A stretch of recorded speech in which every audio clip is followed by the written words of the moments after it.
الحمد للہ وحدہ لا شریک لہ والصلاة والسلام علی من لا نبی بعدہ اما بعد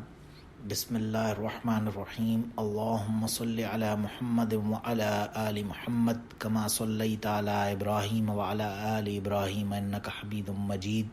اللہم بارک علی محمد وعلی آل محمد کما بارکت علی ابراہیم وعلی آل ابراہیم انک حمید مجید۔ یہ ایک حدیث حضرت ابو ہریرہ رضی اللہ عنہ سے، عن ابی ہریرہ رضی اللہ عنہ قال قال رسول اللہ صلی اللہ علیہ وسلم قال اللہ تعالی انفق علیک، متفق علیہ او کما قال علیہ الصلوۃ والسلام۔ یہ بخاری اور مسلم دونوں شیخین نے اسے روایت کیا اس حدیث کو۔ اس میں حضرت ابو ہریرہ رضی اللہ عنہ فرما رہے کہ رسول اللہ صلی اللہ علیہ وسلم نے فرمایا قال اللہ تعالی، کہ یہ حدیث قدسی ہے جس میں اللہ تعالیٰ فرما رہے انفق علیک، کہ تم دوسروں پہ خرچ کرو، اللہ تو تم پر خرچ کیا جائے گا۔ یعنی ایک اللہ سبحانہ و تعالیٰ کا ارشاد ہے اس حدیث کے اندر، جس میں اللہ نے فرمایا کہ سخاوت جو ہوتی ہے ہیونگ اے بگر ہارٹ، اور چیریٹی، اور اس کی طرف اشارہ ہے کہ تم دوسروں کی طرف خرچ کرو اور تو میں تم پر خرچ کرتا رہوں گا۔ انفق علیک یعنی کیا مطلب ہوا؟ ظاہر ہے اس کا مطلب اصل میں ظاہر ہے یہی ہے کہ جو شخص دوسروں کے اوپر خرچ کرنے میں، صدقہ، خیرات، چیریٹی وغیرہ میں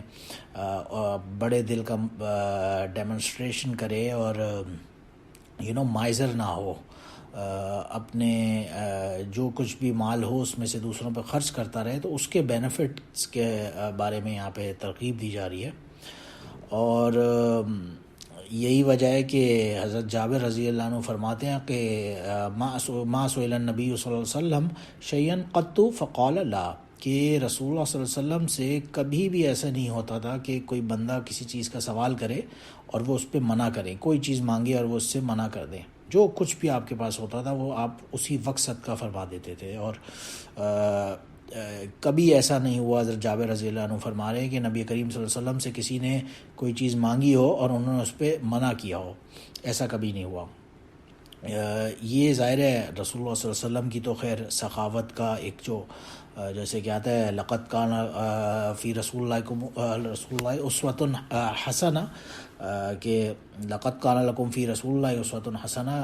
کہ رسول اللہ صلی اللہ علیہ وسلم کی تو جو ذات ہے ظاہر ہے وہ تو اسوہ حسنہ کا جو ہائیسٹ معیار ہے اس کے اوپر ہے، تو اس میں تو ہر کوالٹی جو ہوگی انگریڈینٹس کے معیار کے مطابق وہ ہائیسٹ لیول کا ظاہر ہے اس میں ان میں تو پایا جائے گا۔ اور یہی وجہ ہے کہ کبھی رسول اللہ صلی اللہ علیہ وسلم نے کسی چیز پر منع نہیں فرمایا۔ لیکن بہرحال اس سے ترغیب یہی ملتی ہے کہ عام آدمی کے بھی کو بھی چاہیے، اور ہمارے لیے بھی اس میں میسج ظاہر ہے یہی ہے کہ دوسروں پر خرچ کرنے میں، چاہے کوئی دوسرا غریب ہو، امیر ہو، ڈزنٹ ریلی میٹر، مگر دوسرے کی اچھائی کے کام میں، بھلائی کے کام میں اپنا جان، مال، وقت کچھ بھی لگانا، کہ in what ever way possible اپنے آپ کو پیش کرنا، اپنے جان، مال، وقت جس فارم میں، جس ذریعے سے بھی ہو، وہ صدقہ اور وہ خیرات اور وہ خرچ کرنا اپنا، وہ اللہ کے ہاں بہت ہی ہائیسٹ لیول پہ ظاہر ہے مقبول ہوتا ہے۔ اور آف کورس اسی وجہ سے خود اللہ سبحانہ و تعالیٰ نے یہ سورہ القصص میں جب فرمایا من جاء بالحسنۃ فلہ خیر منہا ومن جاء بالسیئۃ فلا یجزی الذین عملوا السیئات الا ما کانوا یعملون، کہ he whosoever does a good deed shall be rewarded with something even better than that، کہ جو بندہ کوئی بھی کسی کے ساتھ، دوسرے کے ساتھ اچھائی کرتا ہے، اس سے اس کا بدلہ بڑھ کر اللہ سبحانہ و تعالیٰ عطا فرماتے ہیں، اس دنیا میں بھی اور آخرت میں بھی آف کورس۔ تو کتنا بڑھ کر عطا فرماتے ہیں یہ تو ظاہر ہے اللہ سبحانہ و تعالیٰ کے ہی علم میں سب سے زیادہ ہوگا، مگر ہمیں گائیڈنس کے طور پہ اللہ سبحانہ و تعالیٰ نے سورہ انعام میں فرمایا من جاء بالحسنۃ فلہ عشر امثالھا، کہ کوئی بندہ جو اچھائی کسی کے اوپر حسنہ خرچ کرتا ہے یا کوئی کسی کے ساتھ جو بھی نیکی کرتا ہے اچھائی کرتا ہے تو فلہو عشر امثالہا، اس کو 10 ٹائمز اس کا اجر اس کا ریوارڈ اللہ سبحانہ و تعالیٰ عطا فرماتے ہیں. تو ظاہر ہے ایٹ لیسٹ 10 ٹائمز، اس کا مطلب یہ ہوا ظاہر ہے ایٹ لیسٹ 10 ٹائمز تو اللہ سبحانہ و تعالیٰ عطا فرماتے ہی ہیں، کیونکہ یہ خود قرآن پاک میں اللہ نے فرمایا. اور کتنا بڑھ کر ہو وہ اللہ سبحانہ و تعالیٰ ظاہر ہے بہتر اس کے مالک ہیں، قادر ہیں ہر چیز کے اوپر. کیونکہ ایک دوسری جگہ قرآن پاک میں اللہ سبحانہ و تعالیٰ نے اس کی اگزامپل بھی دی، جو اللہ کے راستے میں یا نیکی کے کاموں میں یا چیریٹی میں صدقے خیرات کسی بھی فارم میں جو خرچ کرنے والے لوگ ہیں ان کی مثال، مثل الذین ینفقون اموالہم فی سبیل اللہ، ان کی مثال ان بڑے دل والوں کی، ان اوپن ہارٹڈ لوگوں کی کیسی ہے؟ کمثل حبۃ، جیسے کہ ایک حبہ، ایک کاٹن جو ہوتا ہے، جو اناج ہوتا ہے حبہ، اس کی طرح انبتت 7 سنابل فی کل سنبلۃ، اس کی ایک ایک ایئر کے اندر اس کی سنبلہ جس کو کہا جاتا ہے، اس کے اندر ہر اس ایک کے اندر تقریباً 7 مور فردر حبہ، یعنی کہ وہ اناج ہوتے ہیں. اور فی کل سنبلۃ 100 حبۃ، اور فردر اس ایچ اینڈ ایوری ایئر کے اندر 100 مزید حبۃ ہوتا ہے. بلکہ یہی نہیں، اس کے آگے اللہ سبحانہ و تعالیٰ فرماتے ہیں واللہ یضاعف لمن یشاء واللہ واسع علیم، یہ سورہ بقرہ میں آیت نمبر 261 کے اندر. کہ یہی نہیں صرف یہ، پہلے تو ایک کے اندر پھر 7 ٹائمز ایئرز ہوتے ہیں، اور پھر اس ہر 7 میں سے ایچ کے اندر ایک 100 کے قریب یہ ہوگا، یعنی 700 تو یہ سیدھے سیدھے بن گئے. مگر اس کے بعد اگر اللہ نے فرمایا واللہ یضاعف لمن یشاء، کہ میں اس سے بھی بڑھ کر عطا کرتا ہوں. تو ظاہر ہے اس سے پتہ یہی چلتا ہے کہ ایک کی جگہ 10، کہیں پہ 700 کی سے بھی بڑھا کر اللہ کتنا عطا فرماتے ہیں. ظاہر ہے یہ تو اپنے نیکی کا اور اس قربانی کا معیار اللہ سبحانہ و تعالیٰ بہتر جانتے ہیں. مگر ایک دوسری جگہ پر اسی لیے آتا ہے لن تنالوا البر حتی تنفقوا مما تحبون، تم نیکی کے معیار پہ پہنچ ہی نہیں سکتے جب تک کہ تم اس میں سے نہ دو جو تمہیں محبوب ہو، پسندیدہ ہو تمہارا. حتی تنفقوا مما تحبون، جو تمہیں پسند چیز ہے، تمہاری پسندیدہ چیز میں سے جب تم دو گے کسی کو، وہ نیکی اصل جو ہے وہ اللہ کے نزدیک ظاہر ہے زیادہ ہائیسٹ لیول کے ریوارڈ کی مستحق ہوگی. لیکن اینی ہاؤ جو منیمم سے منیمم مائنر بالکل چھوٹی سے چھوٹی نیکی بھی ہوگی، اس کا ملٹیپلیکیشن ایٹ لیسٹ 10 سے 700 ٹائمز تو اللہ سبحانہ و تعالیٰ ضرور ڈیفینیٹلی موسٹ سرٹنلی عطا فرمائیں گے ہی انشاءاللہ. اور اس کے شوق ہی کی خاطر، یعنی بعض لوگ ہوتے ہیں وہ سمجھ نہیں پاتے اس میں کہ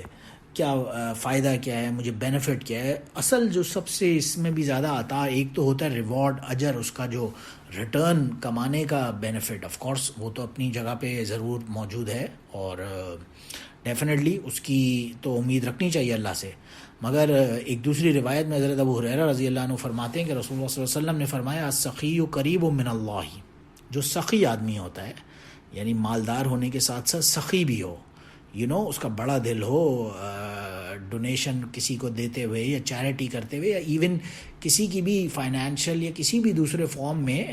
جان مال وقت کے ذریعے اپنا کھلے دل کے ساتھ جو خرچ کرنے والا انسان ہوتا ہے وہ قریب من اللہ، وہ اللہ کے قریب ہوتا ہے. اور یہی نہیں بلکہ قریب من اللہ، اور اس کے آگے آتا ہے قریب من الناس، وہ لوگوں کے بھی قریب ہوتا ہے وہ شخص. اور پھر یہی نہیں بلکہ قریب من الجنہ، وہ جنت کے بھی قریب ہو جاتا ہے وہ شخص آٹومیٹکلی. اور بعید من النار، اور آٹومیٹکلی پھر وہ نار سے دور ہو جاتا ہے، یعنی کہ بعید من النار، آگ سے خود بخود، جو دوزخ سے خود بخود وہ دور اللہ سبحانہ و تعالیٰ اس کو کر دیتے ہیں. جو آدمی سخی ہوتا ہے، سخی آدمی اللہ کے بھی قریب ہوتا ہے، لوگوں کے بھی قریب ہوتا ہے. ہی از کلوزر ٹو جنہ and he is for further away from the دوزخ، جہنم. پھر آگے فرماتے ہیں والبخیل، اور جو بخیل آدمی ہوتا ہے بعید من اللہ، وہ اللہ سے دور ہوتا ہے. بعید من الناس، اور وہ لوگوں سے بھی دور ہوتا ہے. بعید من الجنہ، اور وہ جنت سے بھی دور ہوتا ہے. قریب من النار، اور آگ کے قریب ہوتا ہے، جہنم کے یعنی کہ نار کے، یہاں پہ فرمایا قریب من النار. اور پھر آگے یہی نہیں بلکہ فرمایا والجاہل سخی احب الی اللہ من عابد بخیل، کہ ایک جاہل ہو، بے شک علم نہ رکھتا ہو، اس کے پاس نالج نہ ہو، انفارمیشن اس کے پاس زیادہ نہ ہو، مگر وہ سخی ہو، بس جو کچھ تھوڑا بہت بھی جانتا ہو، جتنی بھی اس کے پاس نالج ہو، اس کی انڈرسٹینڈنگ ہو، اس کے پاس سینس ہو، وہ بس اس کے مطابق کچھ نہ کچھ، لیکن فارم میں اس کا دل بڑا ہو، اوپن ہارٹڈ بندہ ہو، اور خرچ کرنے سے نہ گھبراتا ہو اللہ کے راستے میں، لوگوں پر، دوسروں پر، اور بھلائی کے کاموں میں. وہ سخی آدمی جو ہے چاہے کم علم رکھتا ہو، اور بلکہ فرمایا والجاہل، بے شک علم نہ بھی رکھتا ہو، جاہل ہو، وہ بہتر ہے الی اللہ، اللہ کے نزدیک، من عابد بخیل، ایک بخیل عابد سے، یعنی کہ ایک بندہ ہے وہ عبادت گزار ہے، پوری رات تہجد میں گزارتا ہے، مصلی پہ بیٹھا رہتا ہے، نمازیں پڑھتا رہتا ہے، پورا دن روزے رکھتا رہتا ہے، لیکن ہے بخیل، یعنی کہ مائزر ہے، دل کا چھوٹا، اس کا چھوٹا دل ہے. ایسے چھوٹا آدمی جو ہے وہ جتنی بھی باتیں کر لے، عابد بن جائے، لیکن اللہ سے کہ اتنا قریب نہیں ہو سکتا جتنا ایک جاہل سخی ہوگا. سبحانہ و تعالی. یہ اس حدیث سے پتہ چلتا ہے کہ اصل چیز وہ آج کیونکہ ایک نارمل معیار ایسے ہوتا ہے جی اس کے پاس دین کا بڑا علم ہے، تو اور یہ بندہ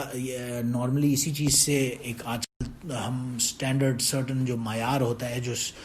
کرائٹیریا ہوتا ہے، وہ ہم اس چیز سے دیکھتے ہیں کہ اس بندے کے پاس دین کی کتنی نالج ہے، یا یہ کتنی عبادتیں کرتا ہے، نوافل کتنے پڑھتا ہے، روزے کتنے رکھتا ہے. اس ٹوٹل فوکس ہمارا اس چیز پہ ہوتا ہے.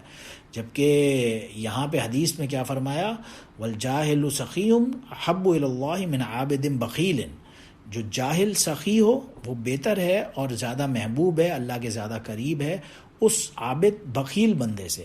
جو بے شک جتنے بھی عبادت گزار ہو، علم رکھتا ہو، مگر بخیل ہو، اس کا کوئی وہ اللہ کے نزدیک وہ سٹیٹس نہیں ہوتا جتنا بے شک کوئی نالج نہیں ہے، زیادہ عبادت نہیں کرتا، لیکن دل بڑا ہے، اللہ کے کاموں میں خرچ کرنے سے گھبراتا نہیں ہے، اس کی وہ اللہ کے زیادہ قریب ہے.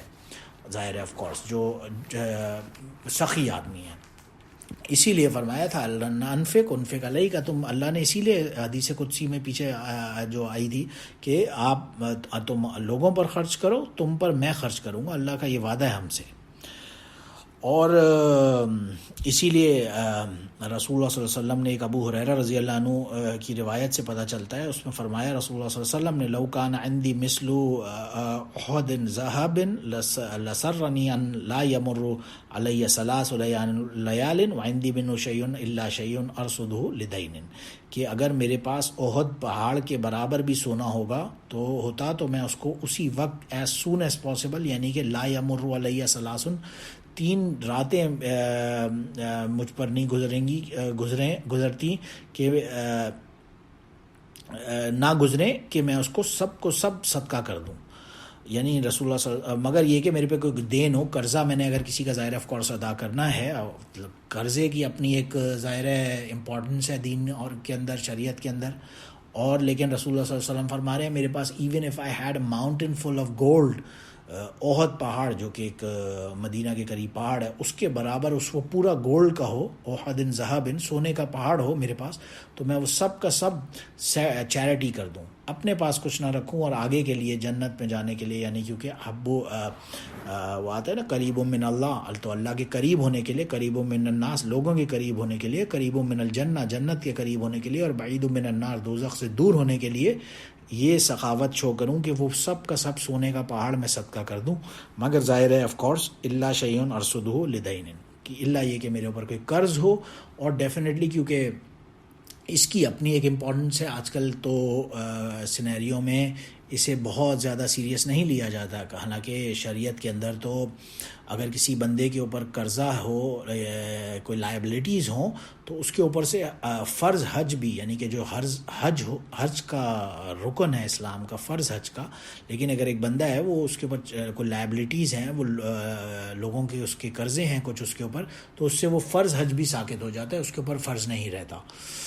تو اسی لیے ایک دوسری روایت میں آتا ہے یغفر للشہید الا الدین، کہ ایون ایک بندہ اگر شہید ہو،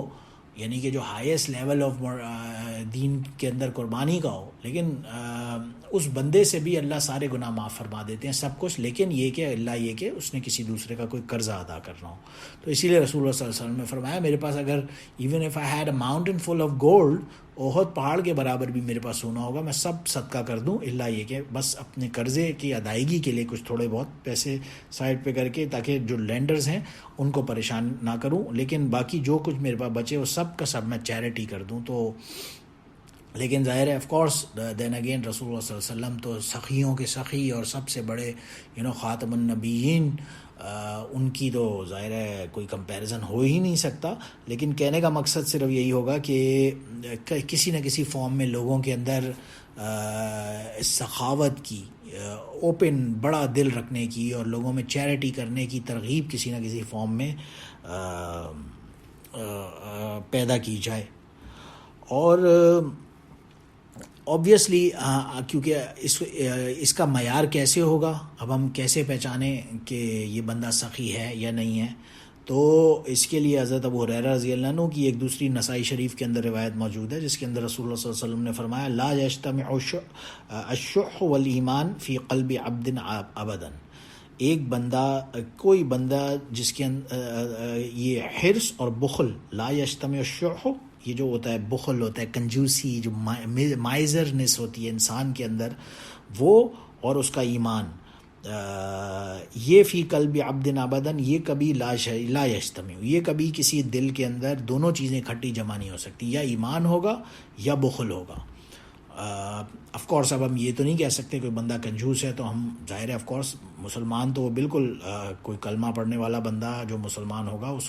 وہ مسلمان تو رہے گا. آف کورس یہاں پہ بات ہو رہی ہے ایمان کی، یعنی کہ اس کے اندر وہ نور ایمان جو ہوگا اس بندے میں وہ ہو ہی نہیں سکتا اگر وہ بخیل ہے. ایک بخیل آدمی کے اندر اٹ از ناٹ پاسبل کہ نور ایمان اس لیول کا ہو جو کہ ایک سخی آدمی ہوگا. ایون دو جیسے پیچھے گزرا کہ بے شک اس جاہل سخی احب الی اللہ من عابد بخیل، کہ ایک جاہل سخی آدمی اللہ کے زیادہ محبوب ہوتا ہے ایک عابد بخیل بندے سے. تو اسی طرح یہاں پہ بھی فرمایا ایک بخیل آدمی، ایک بخل جو اور حرص، کنجوسی اور مال کی لالچ، حرص اور بخل، یہ چیزیں ایمان کے ساتھ ایک دل کے اندر جمع ہو ہی نہیں سکتی. تو بہت ہی ایزی معیار ایک ہمیں اسٹینڈرڈ بتا دیا اس حدیث میں کہ انسان یہ کیسے پہچانے کہ میرے اندر ایمان موجود ہے یا نہیں ہے. وہ اس کے بخل کے ذریعے سے اس کو پہچانا جا سکتا ہے. اگر ایک آدمی بخیل ہے، کنجوس ہے، اس کی جیب اللہ کے راستے میں مال خرچ کرتے ہوئے گھبراتا ہے، کسی کی مدد کرنے سے پریشان ہوتا ہے اور اپنے مال کی فکر میں حرص اور بخل میں لگا رہتا ہے سارا وقت، تو اس کے اندر وہ نور ایمان ضائع ہونے کا خدشہ رہے گا. تو ہر بندہ ظاہر ہے اپنا خود ہی جج ہے، اس میں کوئی دوسرا، آف کورس یہ ایک باطنی معاملہ ہے جس کو کوئی دوسرا جج نہیں کر سکتا. لیکن جیسے کہ کسی نے پوچھا تھا کہ رسول اللہ صلی اللہ علیہ وسلم سے کہ مجھے کیسے پتہ چلے گا کہ میرا جو اعمال وغیرہ میں کرتا بھی ہوں یہ اللہ کے نزدیک قبول ہیں یا نہیں ہے. اس پر رسول اللہ صلی اللہ علیہ وسلم نے اپنے دل کی طرف اپنی انگلی سے، جو شہادت کی انگلی سے اپنے دل کی طرف اشارہ کیا اور فرمایا التقویٰ ہا ہونا، التقویٰ ہا ہونا، کہ تقویٰ یہاں ہوتا ہے، یعنی کہ دل کے اندر تقویٰ ہوتا ہے. تو اس صحابی سے، ان سے یہی فرمایا رسول اللہ صلی اللہ علیہ وسلم نے کہ تم اپنے دل کے اندر جھانکو، دل میں دیکھو، خود ہی تمہیں پتہ لگ جائے گا کہ میرے اعمال قبول ہیں یا نہیں. اگر تمہارا دل اللہ کے خوف سے ڈرتا ہے اور اللہ کی نیکی کرنے میں تمہارا دل خوش ہوتا ہے تو ڈیفینیٹلی تمہارے اندر تقویٰ ہے. اور اگر تمہارے اندر بخل ہے، حرص ہے، جیسے اس حدیث میں آیا، تو آٹومیٹکلی وہ ایمان کے ساتھ ایک دل کے اندر جمع ہو ہی نہیں پائیں گے. تو every body is his or ہر اون جج کہ کس کے اندر کتنا ایمان ہے یا نہیں ہے، اور وہ اپنے اس بخل اور حرص کی کوالٹیز کو میجر کرے اپنے ہارٹ کے اندر، اپنے ہی سیلف انالیسس کرے، تو اس کو پتہ چلے گا کہ میں کتنے پانی میں ہوں. یہی وجہ ہے حضرت ابو بکر صدیق رضی اللہ تعالیٰ عنہ ایک روایت نقل کرتے ہیں رسول اللہ صلی اللہ علیہ وسلم سے، جس میں انہوں نے فرمایا کہ لا يدخل الجنۃ خب ولا بخیل ولا منان او کما قال علیہ الصلوۃ والسلام. ترمذی شریف میں روایت موجود ہے جس میں ابو بکر صدیق رضی اللہ عنہ نے رسول اللہ صلی اللہ علیہ وسلم سے روایت نقل کی. آپ صلی اللہ علیہ وسلم نے اس میں فرمایا کہ ایک دھوکے باز، بخیل اور احسان جتلانے والا شخص کبھی بھی جنت میں نہیں جا سکے گا. اللہ تعالیٰ ہمیں ایسے ان تینوں صفات سے دور رکھے اور محفوظ فرمائے. لیکن ظاہر ہے دھوکے باز، ایک بندہ دھوکہ دیتا ہے اور کسی سے فراڈ کرتا ہے، ایک اسکیم کر رہا ہے، لوگوں کو مس گائیڈ کر رہا ہے، مینیپولیٹ کر رہا ہے، یا کسی طرح سے اپنے ذاتی فائدہ ہو یا نہ ہو جس فارم میں بھی، بہرحال وہ دوسروں کو دھوکہ دیتا ہے. اور پھر ایک بخیل آدمی، یعنی کہ بخل جو رکھتا ہے، سخاوت کے اپوزٹ جس کی جو صفت ہے، جیسے پچھلی حدیث میں بھی آیا تھا، ایک بخل اور بخیل اور حرص والا آدمی کہ جس کے دل میں بخل اور حرص ہو، اس کے دل میں ایمان نہیں ہو سکتا. تو اسی لیے یہاں پہ بھی آ رہا ہے. اور بخیل آدمی وہ ظاہر ہے پھر جب ایمان نہیں ہوگا تو جنت میں بھی نہیں جائے گا. اور پھر منان، یعنی کہ احسان جتلانے والا. اس مطلب کہنے کا اس حدیث میں یہ ہے کہ ایک بندہ ہے جو ہو سکتا ہے پاسبلی کہے کہ یار یہ میں تو بخیل نہیں ہوں، مجھے تو بہت شوق ہے پیسے خرچ کرنے کا، بڑی بڑی چیریٹیز میں millions and millions of donations دیتا ہوں، مگر ساتھ میں اگر اس کا کانسیپٹ یہ ہو کہ میں احسان جتاتا ہوں، پھر کسی کے غریب کی مدد کی، اس کو پیسے دی، اور پھر اس سے دوسرے اس کے عوض میں، اس کے بدلے میں کچھ ایکسپیکٹیشنز رکھنا کہ جی میں نے تمہیں فلاں دن تمہاری فلاں مدد کی تھی تو آج you O me some thing, تو وہ احسان ہی جتلانے والا شخص اگر ہوگا تو اس صورت میں بھی اس کو اس کی وہ جو سخاوت ہے وہ کام نہیں آئے گی، وہ اس کے کسی فائدے کی نہیں ہوگی. تو ظاہر ہے اس میں معیار ایک سٹینڈرڈ بندے کو آپ نے سیلف انالیسس کے لیے یہ بھی نظر آیا کہ اگر کوئی بندہ ہے وہ ڈونیشنز تو بہت شوق سے کرتا ہے، مگر اس کا وہ اس نیت سے کر رہا ہوتا ہے کہ میری اخبار میں فوٹو آئے گی، منتھلی جو میگزینز ہوتے ہیں اس چیریٹیبل آرگنائزیشنز کے اور نان پروفٹ آرگنائزیشنز کے جو بھی وہاں پہ ان کے بورڈ میں نام لکھا جائے گا، یا فلاں اس کو کوئی جب ایوارڈ سیریمنی ہوگی تو اس کو اس چیریٹی کے بدلے اس کو اسٹیج پہ بلا کہ اس کا ایک تمغہ ملے گا، کوئی میڈل ملے گا، اور وہ اس ایکسپیکٹیشن میں اگر چیریٹی کر رہا ہے تو آف کورس ایسا احسان جتانے والا شخص ڈیفینیٹلی جنت میں نہیں جائے گا اس حدیث کے مطابق. تو کہنے کا مطلب یہی ہوگا کہ وہ ہر بندہ اپنے اپنے دل کے اندر جھانکے کہ کس کے اندر کتنا تقویٰ ہے، کون کتنا بخیل ہے، کون کس کے اندر کتنی سخاوت موجود ہے، اسی کے اوپر پھر جنت میں اور جانے کا اور اللہ کے قریب ہونے کا، قریب من اللہ اور ہونے کا چانس بن سکتا ہے بندے کا، اور قریب من الناس لوگوں سے، اور قریب من الجنہ جنت کے قریب ہونے کا، اور بعید من النار دوزخ سے دور ہونے کا اور بچنے کا بندہ اپنا ایک سٹینڈرڈ، ایک معیار سیٹ کر سکتا ہے اپنے دل کے اندر جھانک کے. تو